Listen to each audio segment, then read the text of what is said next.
جی آواز آ رہی ہے، بورڈ دکھائی دے رہا ہے آپ کو، ایک بار کنفرم کیجیے گا۔ واجد علی، شہد الکیف، عمران، شباب، رابعہ، شمیم، نور، محمد اور سیدہ ظفر۔ ٹھیک، ہاں کل میں نے آپ کو ہوم ورک دیا تھا، شاید آپ کو یاد ہو، لیکن صرف 2 بچوں نے اس کام کو انجام دیا ہے۔ اب بتائیے باقی کو کیوں نہیں کر پائے آپ لوگ؟ آپ لوگوں کو لگا کہ کوئی فائدہ نہیں ہے اس وجہ سے، یا ہمیں سب آتا ہے اس وجہ سے؟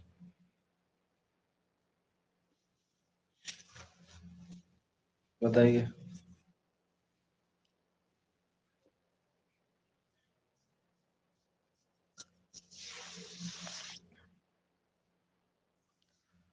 بتائیے بھائی۔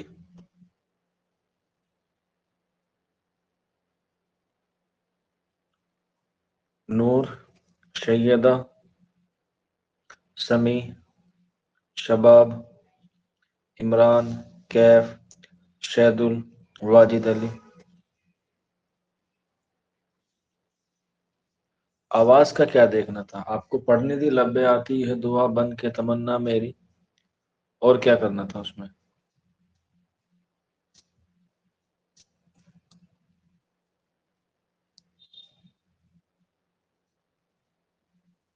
واجد علی، شہد، عمران، شباب، سمیع۔ ہماری آواز اتنی ٹھیک نہیں ہے، ارے وہ تو میں بتاتا نا، آواز تو میری بھی اچھی نہیں ہے، آواز تو میری بھی اچھی نہیں ہے، لیکن میں پھر بھی پڑھاتا ہوں۔ اور یہاں کون سا کمپٹیشن ہو رہا تھا جو آپ کو آواز کا ایشو تھا؟ بیٹا یہ مت پوچھو کون کون پڑھا ہے،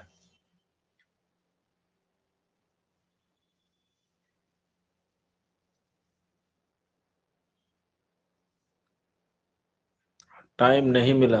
دن میں 24 گھنٹے میں آپ کے پاس 3 منٹ 44 سیکنڈ نہیں تھی، اور تم چاہتے ہو کہ تمہارا یہ ڈیڈیکیشن اور تمہارا یہ انسپریشن تمہیں جو ہے وہ ایگزام میں سلیکشن کرا دیں؟ ایسا پوسیبل ہے کوئی؟ مجھے تو لگتا نہیں۔ آپ لوگ یہ ایک چھوٹی سی چیز کو جو ہے وہ لائٹلی لے گئے۔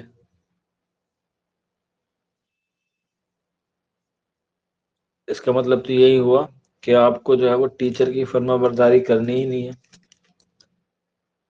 کیا ہی فائدہ ہے کر کے؟ ہم؟ اس سے اچھا تو میں ہوم ورک ہی نہ دیتا آپ کو، کم سے کم مجھے یہ تو رہتا کہ میں نے ہوم ورک ہی نہیں دیا۔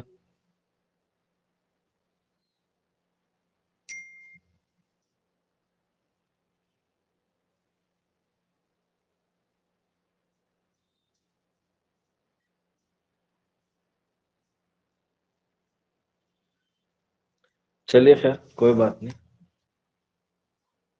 آپ کا ہی نقصان ہے، میرا کوئی نقصان نہیں ہے اس میں تو صرف آپ کو آپ کے نقصان سے ہونے سے بتا رہا ہوں، کیونکہ جب آپ لوگ یونیورسٹیز میں جائیں گے وہاں پر آپ کو وائوا پڑھنا ہوگا، ٹھیک ہے؟ اور جب آپ یہیں پر نروس ہیں وہاں پر کیسے کام چلے گا؟ اور وہاں تو آپ کو نمبر بھی ملیں گے، میں تو صرف اسی کی ایک تیاری آپ لوگوں کو کرا رہا تھا، ٹھیک ہے؟ چلیے پھر آگے بڑھتے ہیں۔ آج ہم لوگ علامہ اقبال رحمۃ اللہ علیہ کے بارے میں پڑھنا شروع کریں گے، کل وہیں سے چھوڑا تھا، آج ہم لوگ ان کی آگے کی زندگی پہ روشنی ڈالیں گے، ٹھیک ہے؟ چلیے نیکسٹ لکھ لیجیے گا۔ 1901 میں ان کو ملک الشعراء کا خطاب ملا۔ 1901 میں ان کو ملک الشعراء کا خطاب ملا۔ اس کے بعد 1908 1908 میں ان کو ڈاکٹر کا خطاب ملا، یا کہہ سکتے ہیں پی ایچ ڈی مکمل ہوئی تو وہاں پر کیا ہوا؟ ڈاکٹر ہوا۔ سر میں نے ریکارڈنگ کیا لیکن صحیح نہیں لگا تو ڈیلیٹ کر دیا۔ میں کیسے مانوں؟ میرے پاس آیا نہیں، اچھا یا خراب ہوگا وہ تو میں بتاؤں گا نا۔ 1908 میں ان کو وہ ڈاکٹر کی ڈگری ملی۔ اس کے بعد 1923 1923 میں ان کو سر کا خطاب ملا۔ 1923 میں ان کو سر کا خطاب ملا، ٹھیک، سر کا خطاب ملا۔ نیکسٹ لکھ لیں گے ان کی پی ایچ ڈی، میں نے شاید آپ کو لکھوا دی تھی کل، کہ انہوں نے جو ہے وہ کہاں سے، کس ملک سے جو ہے وہ پی ایچ ڈی مکمل کی تھی، سبھی کو پتا ہے۔ باقی نے جو ہے وہ انہوں نے اور بھی دیگر یونیورسٹی سے کیا ملی، ان کو ڈگریاں ملی، یعنی کہ پی ایچ ڈی یا ڈی لیٹ کی ڈگری ملی۔ ڈی لیٹ جو ہوتا ہے وہ پی ایچ ڈی سے اوپر ہوتا ہے، وہ کوئی کورس نہیں ہوتا، بلکہ وہ کسی اور کے ذریعے دیا جاتا ہے ایلومنیز بنانے کے لیے یا ایلومنائز بنانے کے لیے، ان کو جو ہے وہ اپنے یونیورسٹی کی جو ہے وہ دی جاتی ہے۔ تو اس لیے ان کو بھی جو ہے وہ کافی یونیورسٹی سے یونیورسٹی دی گئی، ڈگری دی گئی۔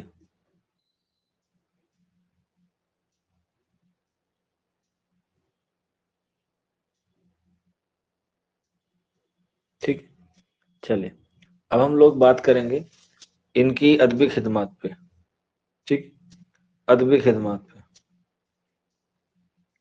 ادبی خدمات کی بات کریں تو انہوں نے فارسی اور اردو دونوں میں جو ہے وہ نظمیں اور غزلیں کہی ہیں۔ ان کی اگر ہم بات کریں فارسی مجموعوں کی، کس کی؟ فارسی مجموعوں کی، تو ان کے فارسی مجموعے کتنے ہیں؟ 4 فارسی مجموعے ہیں، 4، جس میں پہلا آتا ہے اسرار خودی، پہلا آتا ہے اسرار خودی، دوسرا آتا ہے رموز بے خودی، دوسرا آتا ہے رموز بے خودی۔ یہ فارسی شعری مجموعہ ہیں ان کے، پہلا ہے اسرار خودی، دوسرا ہے رموز بے خودی، ٹھیک ہے، اور تیسرا ہے پیام مشرق، تیسرا ہے پیام مشرق، تیسرا ہے پیام مشرق، اسرار خودی، رموز بے خودی، ٹھیک ہے، اور پیام مشرق۔ اس کے بعد نیکسٹ لکھ لیجئے گا اور لاسٹ لکھ لیجئے گا زبور عجم، کیا ہو جائے گا؟ زبور اعظم۔ یہ 4 ان کے شعری مجموعے ہیں جو فارسی میں لکھے گئے ہیں، اسرار خودی، رموز بے خودی، پیام مشرق اور زبور اعظم، ٹھیک۔ اس کے علاوہ ان کی ایک اور تصنیف ہے جو ایگزام کے حوالے سے بہت اہم ہے، اسٹار بنا کے لکھ لینا، اور وہ ہے جاوید نامہ۔ کیا ہے؟ جاوید نامہ۔ یہ کب لکھی انہوں نے؟ یہ انہوں نے تب لکھی جب یہ گول کانفرنس سے شرکت کرنے کے بعد آئے، ٹھیک ہے، کب؟ 1933 میں، ٹھیک ہے۔ گول میز سمیلن ہوا تھا، آپ کو پتا ہے، 1930 میں، 1931 میں اور 1932 میں۔ گول میز سمیلن کہتے ہیں، نام یہی ہے، گول میز کانفرنس کہہ لے یا گول میز سمیلن کہتے ہیں۔ کوئی بچہ بتا سکتا ہے گول میز سمیلن کہاں ہوا؟ گول میز سمیلن کہاں ہوا؟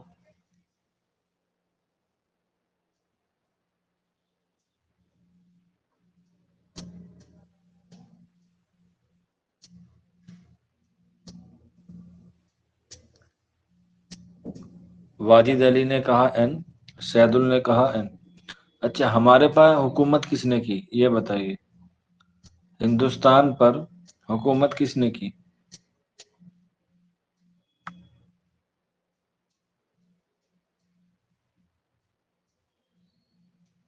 انگریزوں نے۔ تو ظاہر سی بات ہے جب علامہ اقبال تھے تو وہ انگریزوں کے غلام تھے، ہم بھی تھے، تو اسی لیے گول میز سمیلن ہوئی لندن میں، گول میز سمیلن ہوئی لندن میں، جو 3 بار ہوئی، 1931، 31، 32۔ ایگزام میں اکثر پوچھا جاتا ہے کہ اقبال نے کون کون سے گول میز سمیلن میں شرکت کی، تو 1931 میں کی اور 1932 میں کی۔ کس کی طرف سے کی؟ مسلم لیگ کی طرف سے، مسلم لیگ کی طرف سے کی، ٹھیک ہے، 1930، 31، 32، اور انہوں نے شرکت کی 31 میں اور 32 میں۔ اور اس کے بعد 1933 میں انہوں نے تصنیف لکھی جاوید نامہ۔ کس کی؟ جاوید نامہ، جو ایک یوروپ کا بہت بڑا ادب کار تھا جس کا نام تھا دانتے۔ کیا نام تھا؟ دانتے۔ اور اس کی جو تصنیف تھی وہ تھی ڈیوائن کومیڈی، ڈیوائن کومیڈی۔ اس کا ترجمہ کیا تھا یا اس سے متاثر ہو کے انہوں نے لکھی تھی جاوید نامہ، ایک کومیڈی تصنیف ہے، ایک کومیڈی تصنیف ہے، ٹھیک ہے۔ اس کے بعد نیکسٹ چلیں گے آگے، اور وہ ہے ان کے اردو کے شعری مجموعے، اردو کے شعری مجموعے کتنے ہیں؟ 4۔ اردو دیکھا، سنوور کو پتا تھا، پہلے لکھ دیا 4، نالائق، کل کا تو کام پورا کرا نہیں، ایک ہوم ورک دیا تھا۔ اردو کے 4 شعری مجموعے ہیں، کون کون سے؟ سب کو پتا ہوگا، پہلا آتا ہے بانگ درا۔ کیا آتا ہے؟ بانگ درا، بانگ درا، ایئر ہے 1924، بانگ درا 1924۔ اور اس میں شامل نظمیں کون کون سے وہ لکھ لیجئے گا۔ اس کی جو پہلی نظم ہے وہ ہے ہمالیہ، ہمالیہ۔ اور علامہ اقبال رحمۃ اللہ علیہ کی بھی پہلی نظم کون سی ہے؟ ہمالیہ۔ کیا ہے؟ ہمالیہ، یہ ان کی پہلی نظم بھی ہے، اور بانگ درا میں شامل ان کی پہلی نظم بھی ہے، ٹھیک۔ اس کے بعد نیکسٹ چلتے ہیں آگے، اس میں شامل نظمیں ہم لوگ لکھ لیتے ہیں، بانگ درا میں کون کون سی نظمیں جو ہیں وہ شامل ہیں، ٹھیک ہے۔ پہلی تو یہ ہو گئی ہمالیہ، کون سی ہوگی؟ ہمالیہ۔ اس کے بعد نیکسٹ لکھ لیجیے گا نالائے فراق، نالائے فراق، ٹھیک، نالائے فراق، جو انہوں نے اپنے استاد پروفیسر آرنلڈ کے لیے لکھی تھی۔ اور پروفیسر آرنلڈ جو ہے وہ کس کے تھے استاد؟ کس کے استاد تھے؟ معنی کہ کس سبجیکٹ کے استاد تھے علامہ اقبال کے؟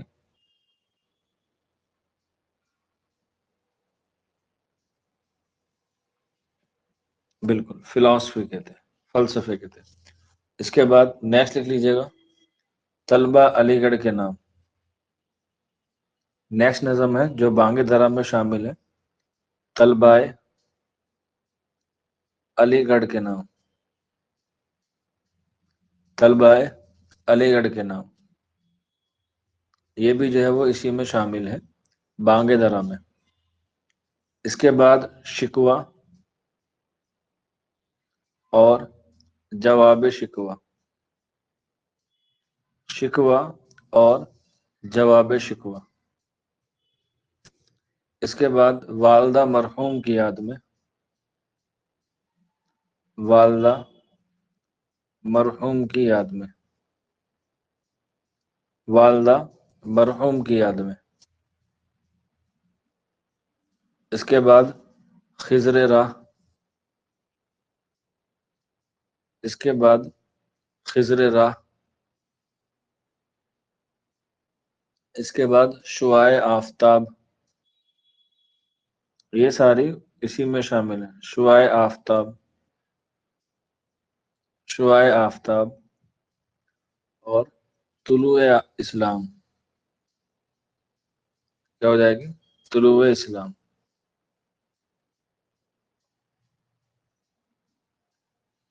بس اس کے علاوہ ایک اور لکھ لینا، جگنو. جگنو والدہ مرحومہ کی یاد میں.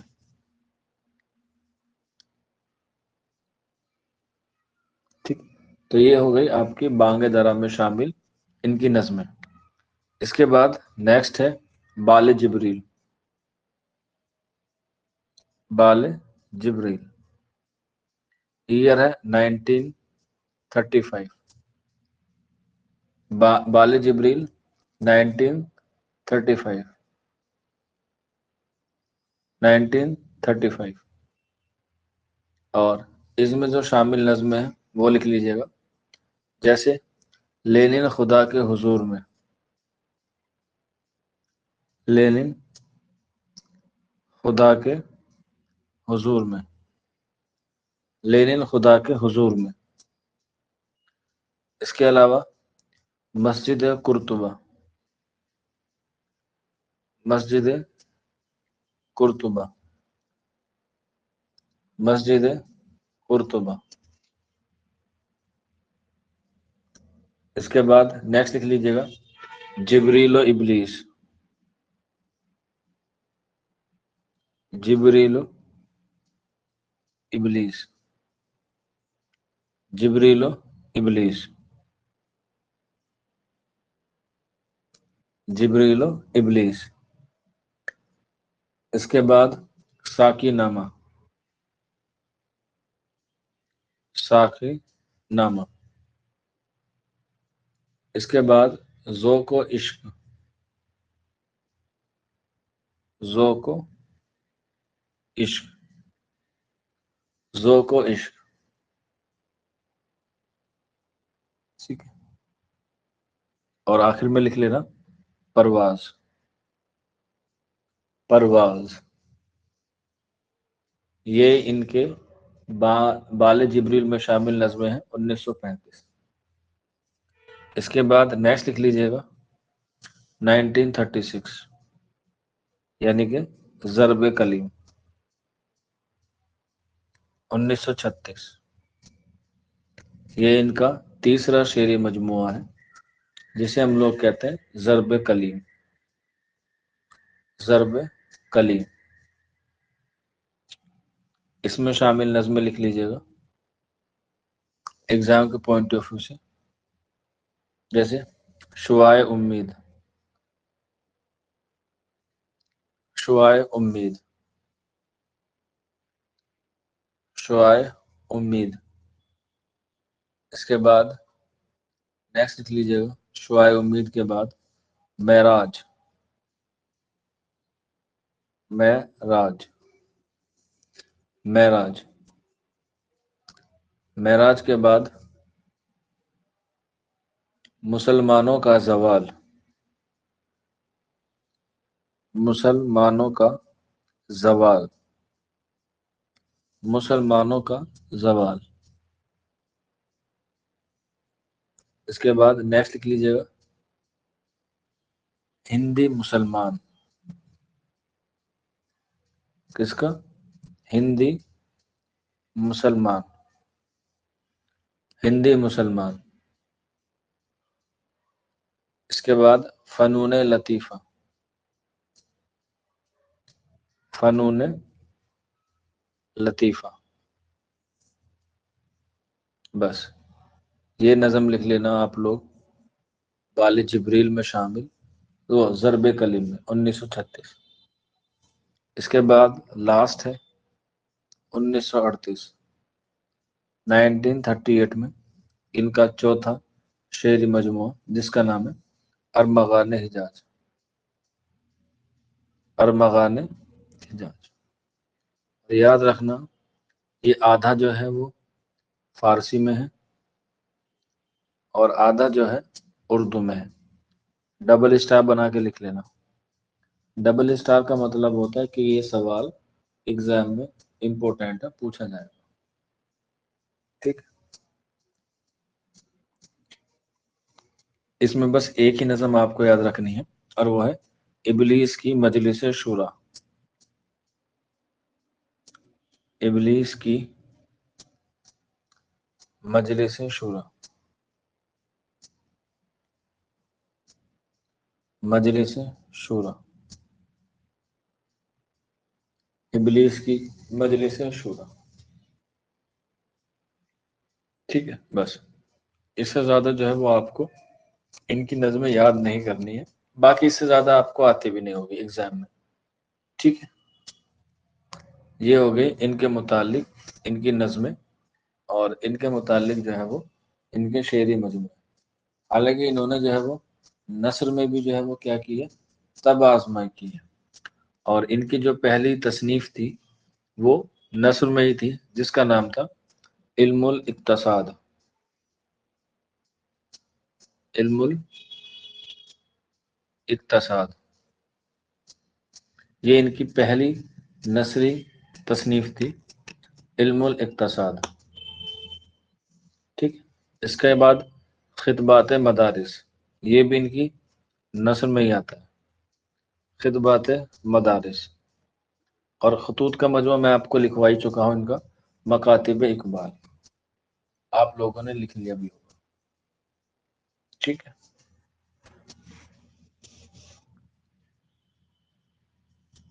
اس کے بعد نیکسٹ لکھ لیجیے گا.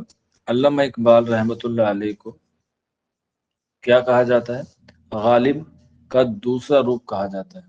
اور یہ بات کس نے کہی ہے؟ مالک رام نے. غالب نے، یا ایسا کہہ سکتے ہیں اقبال نے غالب کا، اقبال غالب کے معنوی فرزند ہے. یعنی کہ اقبال نے غالب کے روپ میں دوبارہ اس دنیا میں قدم رکھا، یہ بات ہے مالک رام کی. اقبال غالب کے معنوی فرزند ہیں. فرزند کا مطلب ہوتا ہے ان کے بیٹے ہیں، ان کے بیٹے ہیں. اسی طرح سے عبد الماجد دریابادی، عبد الماجد دریابادی، عبد الماجد دریابادی نے علامہ اقبال کو امام العصر کہا ہے. امام العصر کہا ہے. عبد الماجد دریابادی نے علامہ اقبال کو امام العصر کہا ہے. اس کے علاوہ میر آزاد بالکرامی، میر آزاد بالکرامی نے ان کو احسان الہند کہا ہے. احسان الہند کہا ہے. احسان الہند کہا ہے.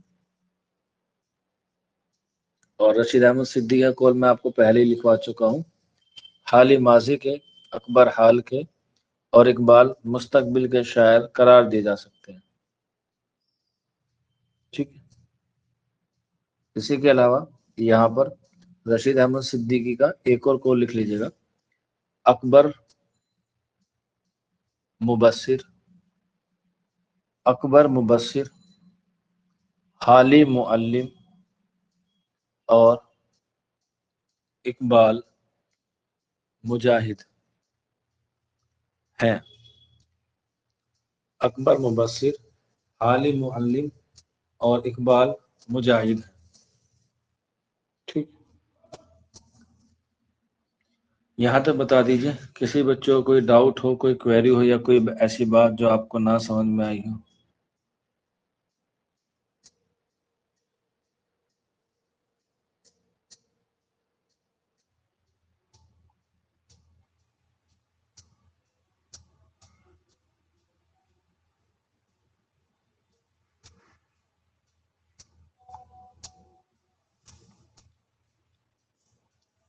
ٹھیک ہے، کوئی دقت نہیں، سب کو سمجھ میں آ گیا.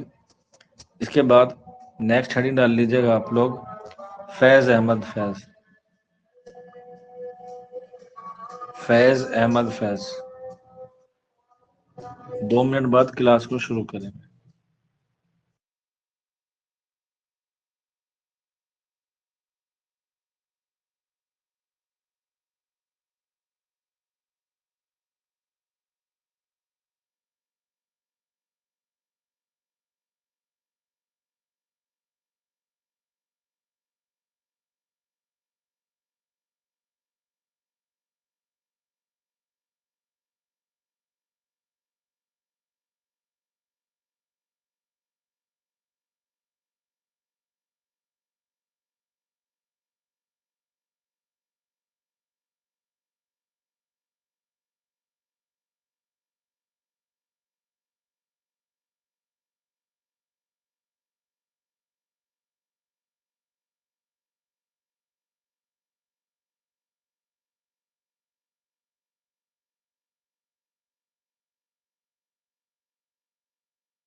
ٹھیک ہے، ہیڈنگ ڈال لیا آپ لوگوں نے فیض احمد فیض کی. ٹھیک، تو فیض احمد فیض کو ہم لوگ کل شروع کریں گے. ٹھیک ہے، آج کی کلاس اتنی ہی رکھتے ہیں. کل ہم لوگ فیض احمد فیض سے شروع کریں گے. آج کی کلاس اتنی ہی رکھتے ہیں. چلیے پھر کل ملاقات کرتے ہیں آپ لوگ سے.